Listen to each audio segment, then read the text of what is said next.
Okay, today let's discuss questionnaire survey. This very easy, convenient way to do survey by questionnaire. Especially now with Google document, we can conduct online questionnaire survey. But before you design a questionnaire, you have to understand the process, how to prepare the question, and to plan to gather the information you want. So today let's study together how to implement questionnaire survey. In this slide you can find a structure of marketing research. We can divide research into two kinds of research. The first kind is primary research. The second type is secondary research. By primary research, that means you conduct new research by yourself. So, and there are two kinds of primary research method. One is qualitative.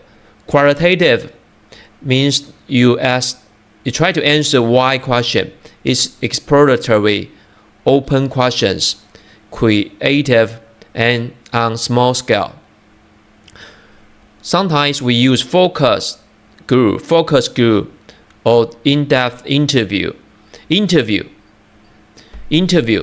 is the most common way to do qualitative research.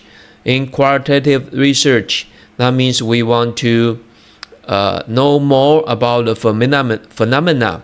So most of the time we use the open question, not a structured questionnaire, because in a questionnaire you can only select the right question or the yes or no question.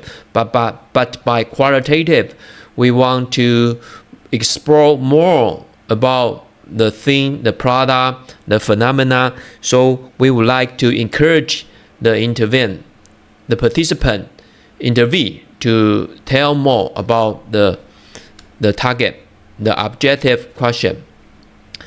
And the second type of primary research is quantitative. That will answer by quantitative research. We can get the answer of what? By measurement, closed questions, representative, and on large scale.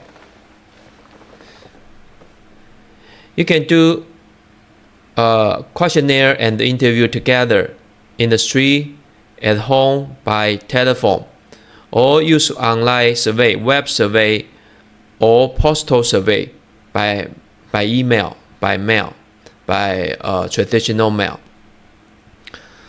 And secondary research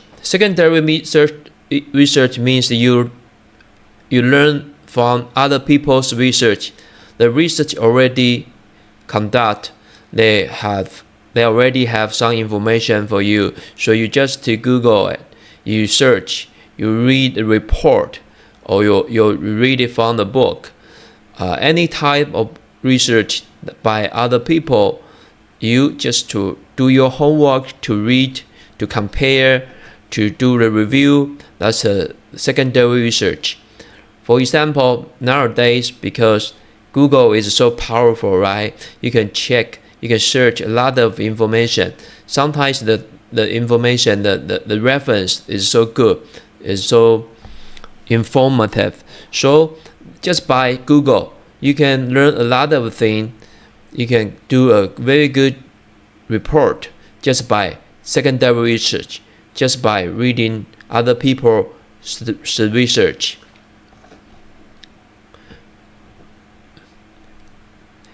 And qualitative, usually we do interview, observation. You just watch, right? You watch, you observe other people's behavior, or observe the phenomena, interesting phenomena, an event, an activity, a concert, or how people shop in a convenience store, in department store, or consumers' behavior in movie theater, or in a gymnasium, or in a baseball stadium, or any kind of situation. You can go there to do some interview, or you can observe other people's behavior and keep the record. Then you discuss it.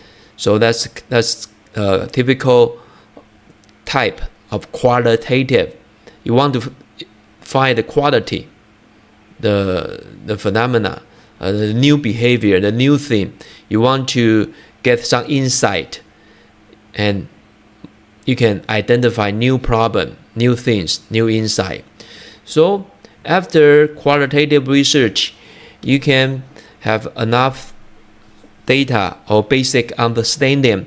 Then you can develop a quantitative quantity, right? Quantity, we all know the word, the vocabulary. Quantity means 1, 2, 3, 4, the quantity, right? The numbers. And quantitative means you use the number, you use the statistic to do a large scale survey by questionnaire. Then you can get the information, get the answer after calculation. Calculation by what? By the structure, the well-designed the questionnaire. 20 questions, 30 questions, 2-page or 3-page questions. You can do online survey. Most of the time, the scale is big. 500, 600, 1,000, 2,000 questionnaire. Then you can to collect the data, because the number is so big, right? So we use the sampling to sample the right target, like that would be representative to the whole population, right? So after the statistic, you can use SPSS or other statistic tools that can help you to measure the answer, measure the variable, and you do the regression or ANOVA analysis. So by the quantitative research, you can find a more scientific answer for you. So no matter what kind of marketing research, it can be included by the picture. So the diagram, the picture here, is very important for every marketer, every marketing student to learn. So let's review it again. The marketing research separate. There are two kinds. Primary research means the research conducted by you. And there are two types of research, qualitative and quantitative. And the second type of marketing research is secondary research. That means you learn from other people's work.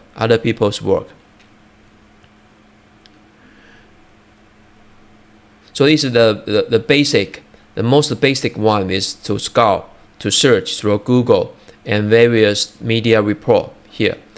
Just like being a detective, right? You're looking for clues that tell us about consumer behavior and market trends. So I encourage you, no matter what questions you face, what questions you have to handle, the first thing is just to Google it. But it's not easy job to Google. You have to master how to screen the right, good quality information by Google. Sometimes you can use some the Google tools to select the format you want. For example, the PDF, the document. And sometimes you can assign you search from which country, so you can check how to use the Google language, Google coding to find the right format information you want. And after that, you have a sense of direction, right? It's time to get your hands dirty, get your hands dirty. We can conduct interviews and observe behavior directly. Here, qualitative. So after secondary research, even its name is secondary research, but you should do it first. You should do secondary research. Do secondary research before primary research, right? So after you have a sense of direction by doing homework, by searching other people's research, it's time to get your hands dirty. We conduct interviews or observe behaviors directly. The step is crucial because it helps us understand why behind the what. Why people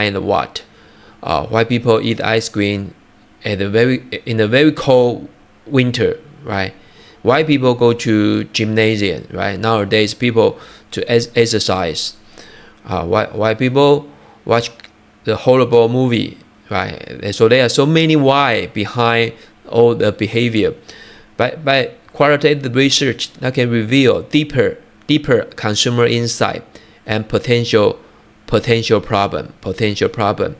And finally, we put all this groundwork into use by designing large-scale surveys. Those surveys are our bread and butter for collecting vast amounts of data, giving us a substantial power to really understand our market.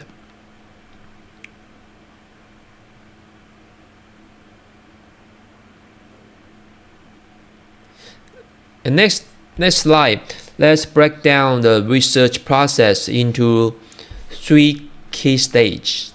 First, secondary research. That means where we utilize already available online research and reports to build foundation to understand the phenomena, to understand the product, understand the market, understand the country you want to explore. So that's the very important foundation, the first step. The second step, we delve into qualitative research.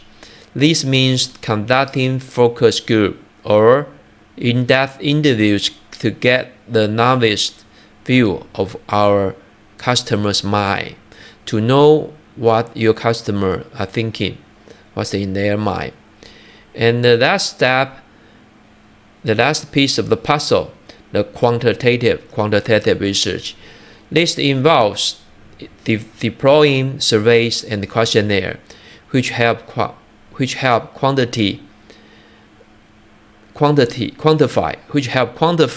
the trends and opinions we identify. So after secondary research, you prepare an interview outline or FGI or interview plan. So that's the result of the secondary research. After the research, you should prepare, get yourself ready with the developing interview outlines or focus group interview plan. So after the quantitative research, you are ready to prepare questionnaires and survey plan. For what? For quantitative research. So that's the common way, the most popular process to do marketing research.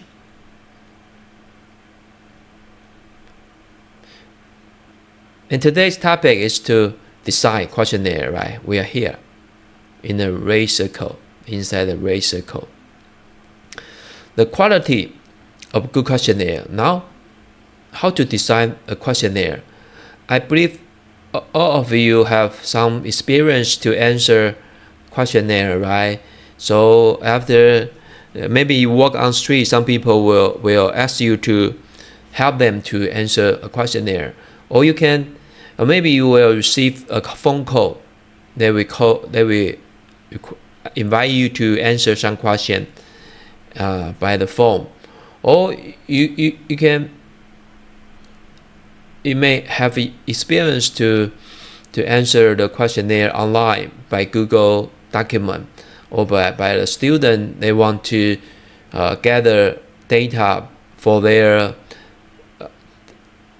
MBA or the master dissertation.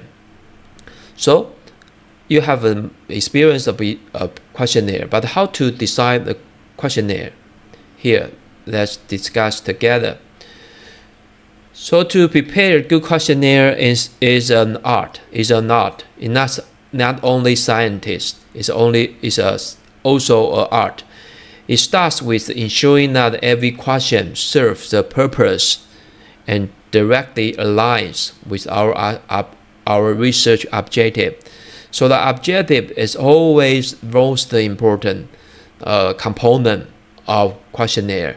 Always to discuss, always spend time to elaborate, to identify the question, the objective, the goal of your mission. Sometimes you will spend a lot of time, you design lots of questions, but it's not helpful for your objective. You will lose your direction. You miss the goal you want to accomplish.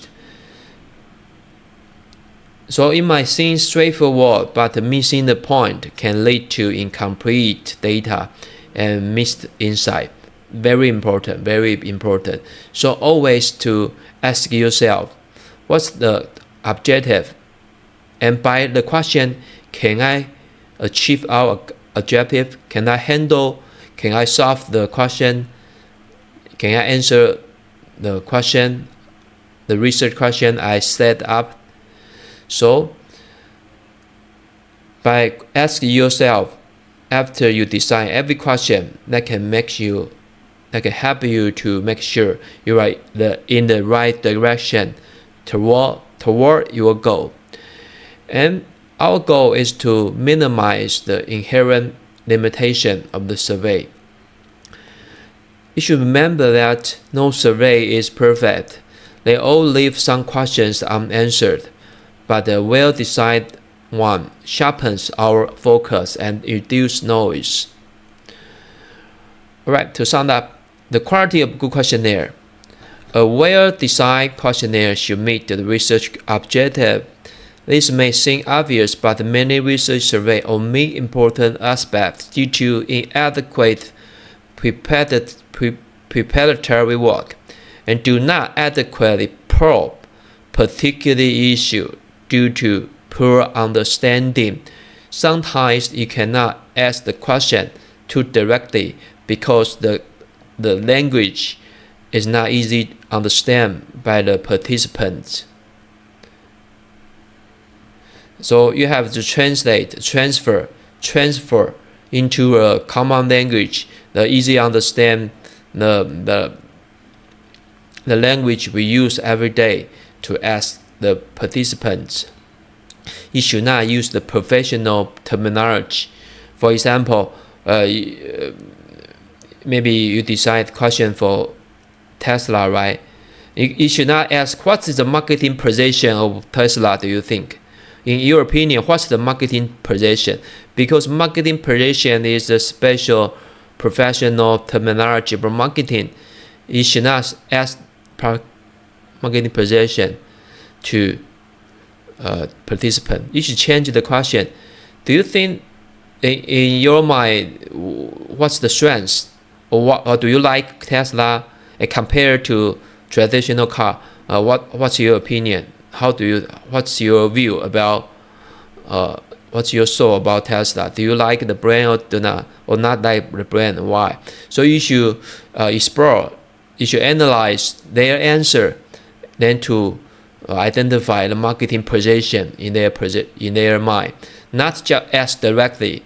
It's not professional, and it's impossible for them to answer your question by this difficult terminology.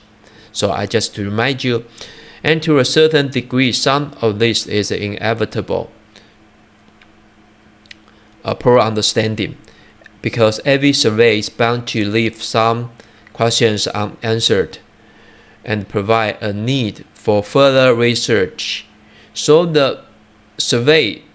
any survey is limited law is powerful, but it cannot answer all the question. Answer all question. Sometimes 2 or 3 most important question get the answer. That is very good. It's a very good performance. It's a very good result for a survey. So do not try to answer lots of question or to design a too complicated question in one survey.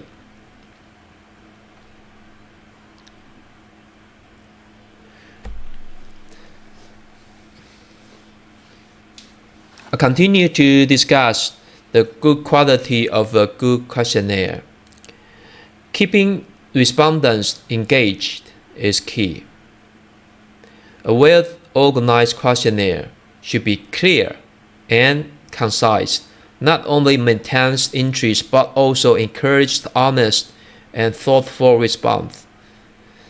Don't make your questionnaire too long, too boring, too difficult to understand. I have experience to answer very long and complicated and difficult understanding on the questionnaire, and I feel I lose my passion. I lose sometimes I get I feel bored. It's so boring. I don't want to answer, but I just to quickly answer all the questions because I cannot understand all the questions. I just to Helen, do them a favor. I'm not sure what I'm doing sometimes. Yeah, so you should remember that. Keep your respondent engaged. It's very important. And remember, the goal is to make it easy as possible for respondents to give us information we need, even though the information, the amount is not huge. That's only a few. That's a little bit information, but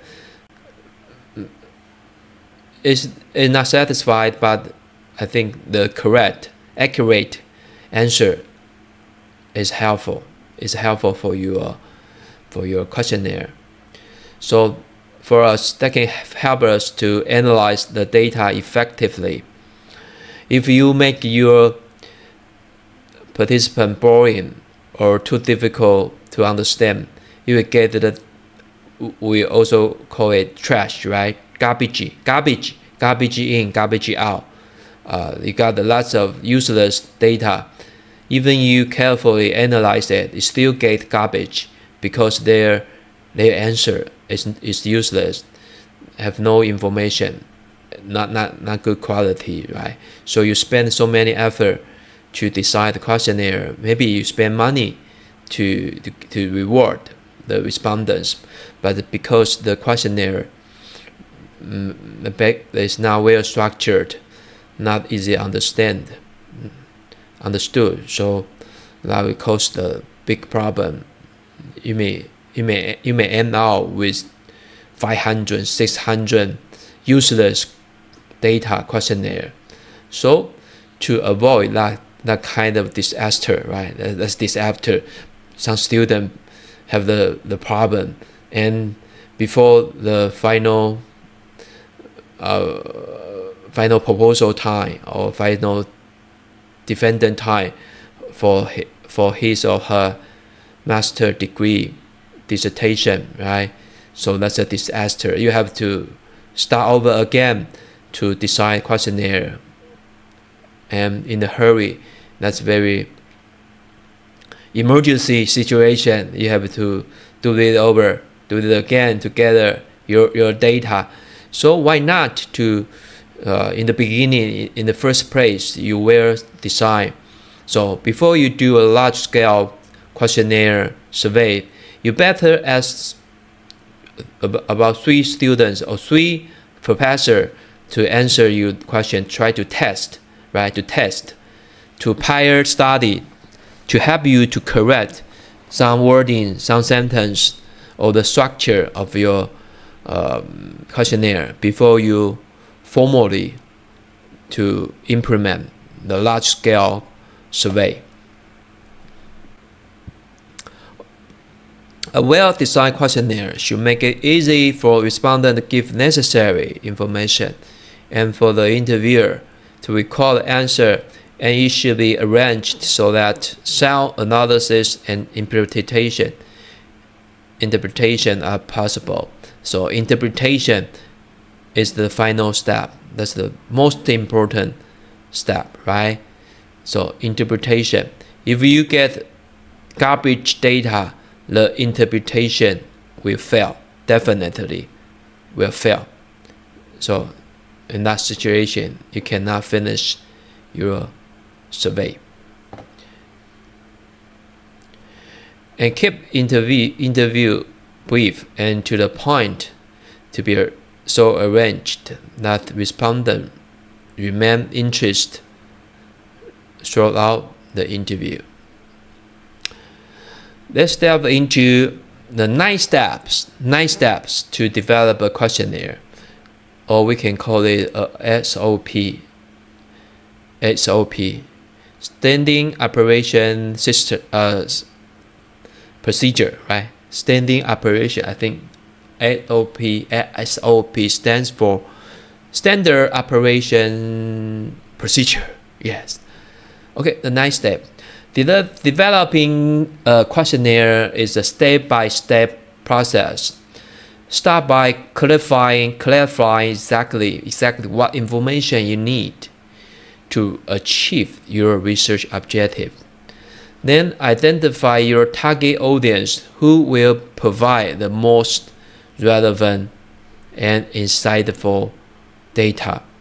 If you want to understand children's behavior, children's question, maybe you can ask parents, or the children are old enough, you can ask children, the kids, right, directly. Or maybe they cannot answer, then you can use observation, or let the parents help you to finish the questionnaire. And consider how you will reach them. Each method, whether it's online, in person, or over the phone, has its own set of advantages and the challenges. Sometimes even you know who are the target, but it's very difficult to reach them. For example, elder person, they stay at home. Where to do the survey of elder person? By online survey? Maybe they are not good at using the Google. They will not use email. Maybe they cannot see very clearly. So maybe they use line. So for elder target, maybe you should visit at their home or go to some elder person activity center in the community. You go to some community, right? You use the snowball to do interview, to survey one elder person, and you invite them to introduce more elder person for you. So then you can visit them to finish your questionnaire. So you always have to decide which way is the best way: online, in person, over the phone. Then next step, spend time on crafting your questions. Choose the words carefully to avoid bias or ensure clarity. Then organize your questions in a logical sequence that flows naturally. Spend time on deciding your questions. Choose your words carefully to avoid bias. Organize your questions in a logical sequence. Of course, the 9 steps are just principle. You have to practice several times. You do real survey, then to revise the questionnaire just by the experience. You learning by try and error. And Next step, don't forget to check the length of the questionnaire. Don't make it too lengthy. Keep it as short as possible. If you can get what you want in 3 questions, then don't use 5 or 6 or 4 questions. You can get your result by 1 question, then don't make it 2 questions. So always keep it as short as possible while capturing all necessary information.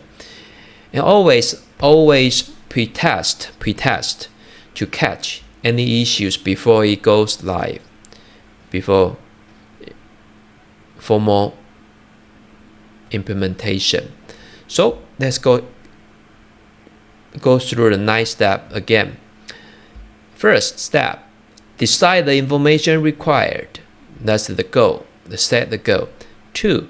Define the target respondents. 3. Choose the method of reaching your target respondents. Personal, online, form. Decide on question content. Develop question wording. Put questions into meaningful order and format. 7. Check the length of the questionnaire. 8. Pre-test the questionnaire. 9. Develop the final survey form.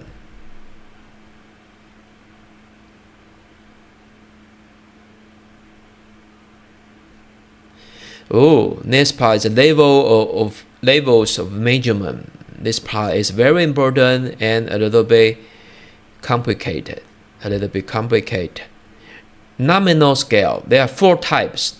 There are 4 types of measurement. Measurement label determine how we interpret the data from our survey. With nominal scales, we simply tag in with response with labels, just labels.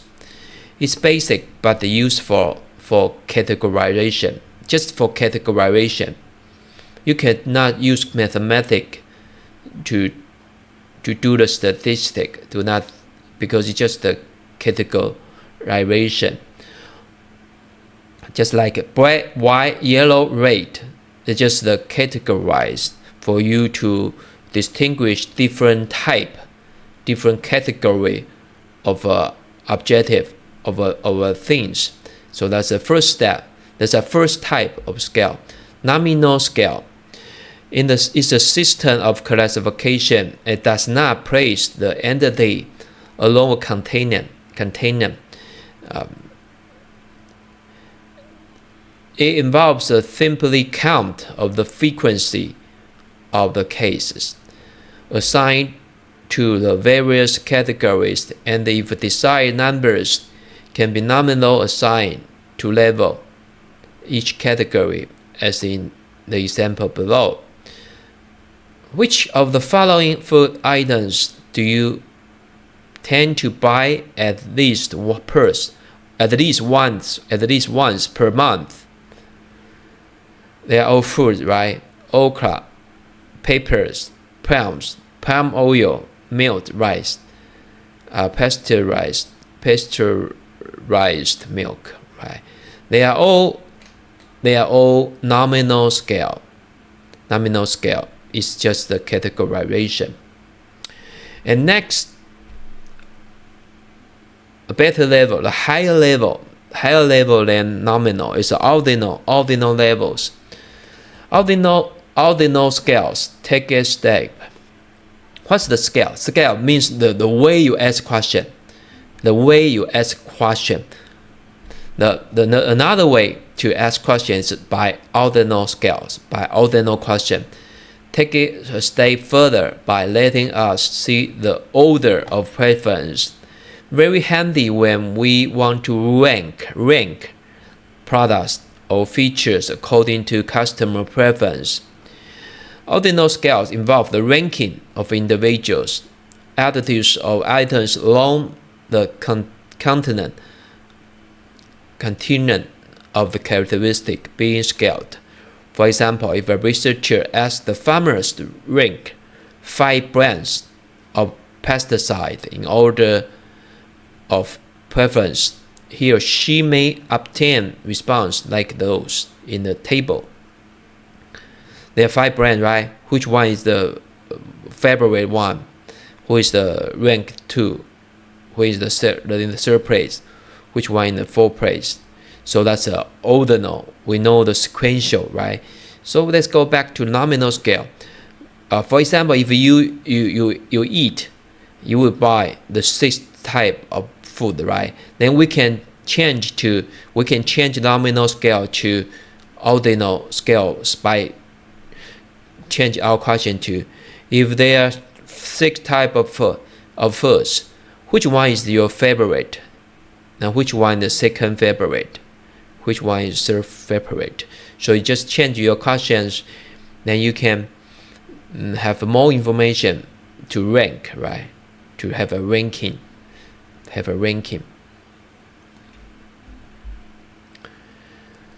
And next levels, interval scale. The interval scales are where things get more quantitative, more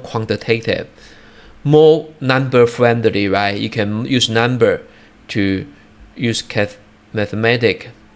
This allows us to not only rank order, but also to measure the distance between points, crucial for calculating average, right? So the Elon Musk, if there are only 2 people, only 2 people, one is Elon Musk, one is Professor Chu. So he is the most rich person, number 1, and the 2nd rich, but the distance is very long. But by ordinal scales, you cannot tell. Ordinal just ranking 1, 2, 3, 4. But by interval scales, we can tell the distance, the relative distance between several objectives. So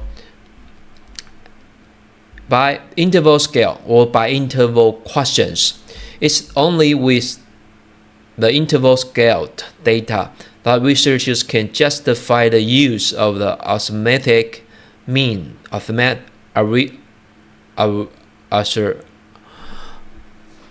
arithmetic mean as the measure of average. The interval or cardinal scale, also called cardinal scale, has equal units of measurement, EQ, thus making it possible to interpret not only the order of scores, but also the distance between them. However, it must be recognized that the 0 point of interval scale is the arbitrary, it's not the absolute, it's not a true 0. So you often see the question like from 1 to 5, on what scale, on what level you like the brand, or on what level you don't like the brand. So they transfer the question into 1 to 5, 1 to 7. So let's take a look at this question. Please identify your views on background Olivers by scoring them on the scale of 5 down to 1. 5 is excellent and 1 is poor, right? On what scale do you like or not like the food? Please indicate your views on the product. Right, that's the interval scale. That's a level 3. We can call it level 3. Let's review it again. Interval, higher level than ordinal. They provide more information than nominal. So the basic is nominal, just the categorization. Then we know the sequence. By the sequence, it's ordinal. Then it's interval. The final one is ratio. The most detailed one is ratio scales. This gives us the full picture showing not only order but distance, and also allowing for comparison of absolute quantity for absolute quantities.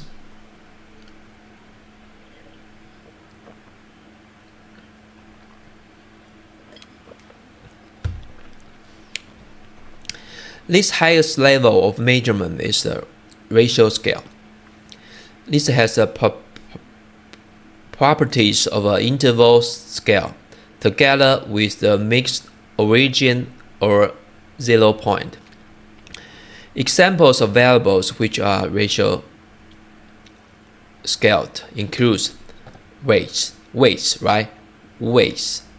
Now people are very sensitive about their weights, right? How heavy? What's your weight? What's your heavy weight? Oh, I getting weight. I ate too much, right? We have a 0, right? 0 weight means it's real 0. Or length, or times. How many minutes? 1 minute or 2 minutes or 0 minutes. So it has a real or true 0 point. So ratio scale permit the researcher to compare both difference in scores and the relative magnitude of score. For example, how many money you have? So you have 200, I have only 100, so we can use mathematics. You are 2 times richer than me, right? Because the money has a really 0, For instance, the difference between 5 and 10 minutes is the same as between 10 and 15 minutes. And 10 minutes is twice as long as 5 minutes because the minutes they have 0 point. They have a 0 point.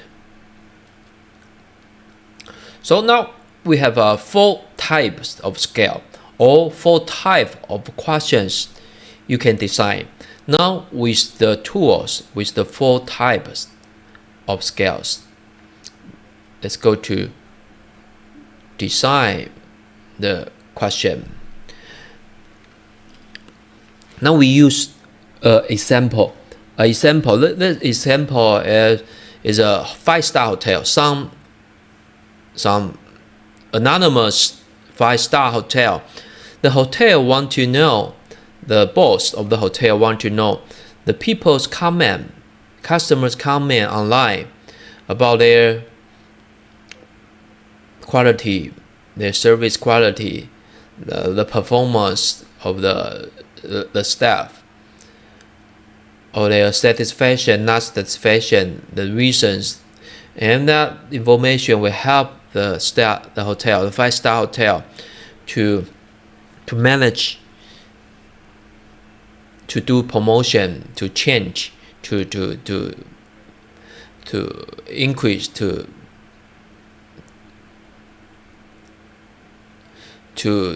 deliver better service, right? So that's very important to regularly to do survey on people's feedback.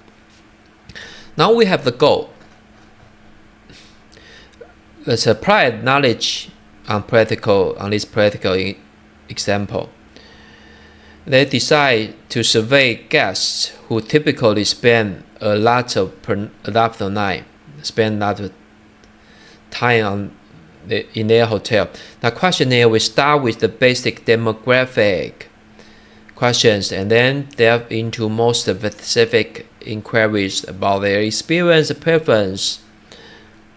Of course, the first is the most important part, to understand customer need and the increased satisfaction. Targets who stays in the hotel charge $10,000 per night every year.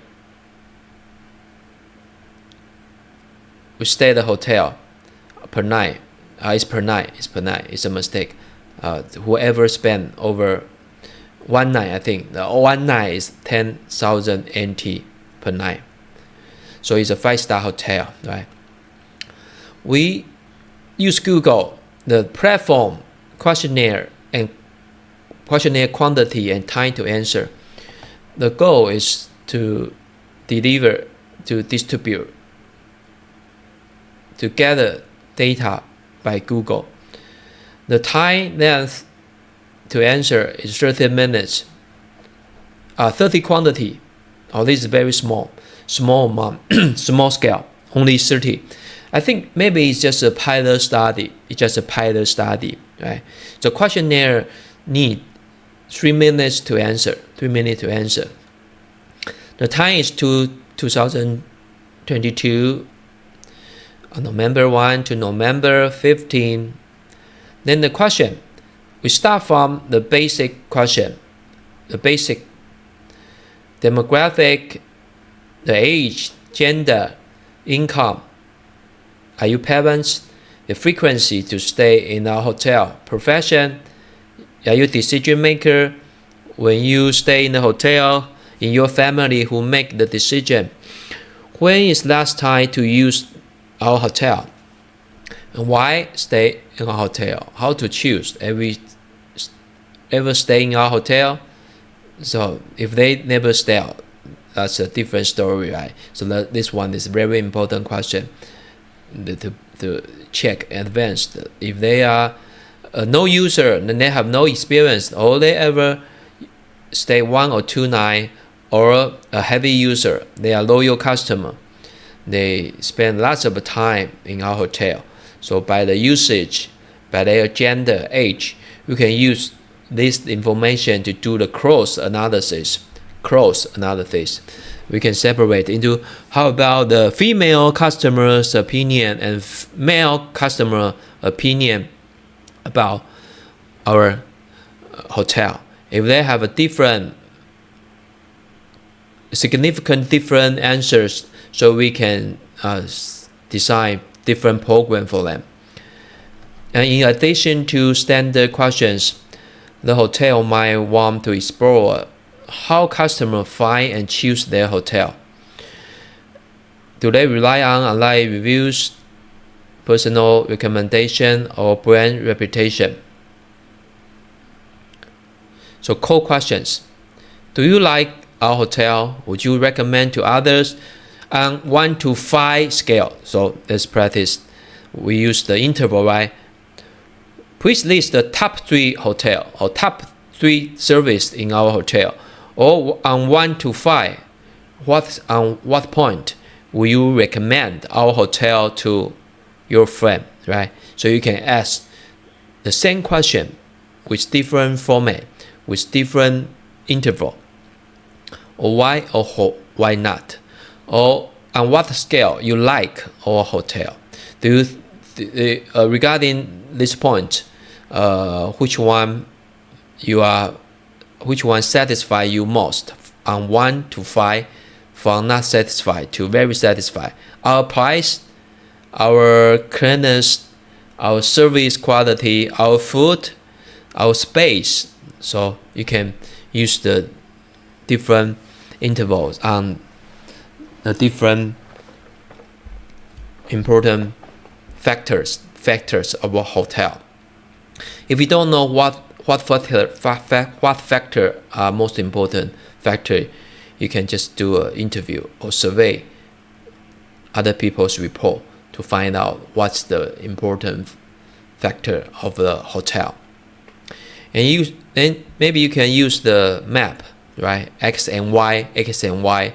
You decide what is X, what is and Y, then you pinpoint the answer on the map. They can show the relative position.